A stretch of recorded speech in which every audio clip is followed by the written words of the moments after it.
Okay. Mayong adlaw dahil mga kabakyard. So natay gi apil mga kabakyard itong ngayong adlaw og duha ka estudyante sa exam. So gikaluyan mga kabakyard, nakapasar ang duha. So mao ni ang update karon mga kabakyard sa duha ka manok na ni pasar sa exam. Tara, wala mga kabakyard.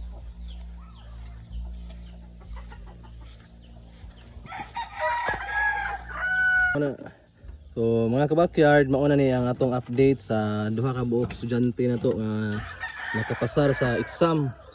So luoy kayo mga kabakyard, so hoping dili ni mabarda mga kabakyard. So mao ni siya din ang Bisaya tanawan mga kabakyard, pero ang bloodline niya ni lemon sweeter rin siya mga kabakyard. Lemon ang amahan, nga sweeter ang inahan. So mao ni siya mga ka-backyard. So lamos pa siya sa dugo. Luoy kayo, pero okay na, at least di lang mamatay mga ka-backyard. Daghan kayo tipo ng tangkal. So duha ni siya kabuok mga ka-backyard.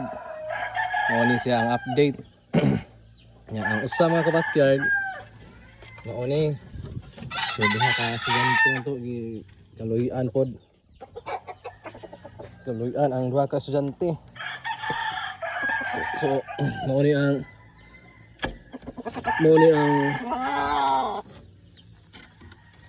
ang ikaduha mga ka-backyard. So igo gidihang tiilang tanan ni. May taog di ra po ni mabarda mga ka-backyard. Igsuon ni sila mga ka-backyard. Igsuon ni mga manuka. So tulo ni sila ka maigsuon mga ka-backyard. Tulo ka laki. Nga usa ka igsuon na ni wala pa matare. So karay pa sila. So bayong bagani mga ka-backyard na anay sa mga 13 months. Ani mga manuka mga ka-backyard niya atong gisuway og exam. Kaluyan di nakapasar po.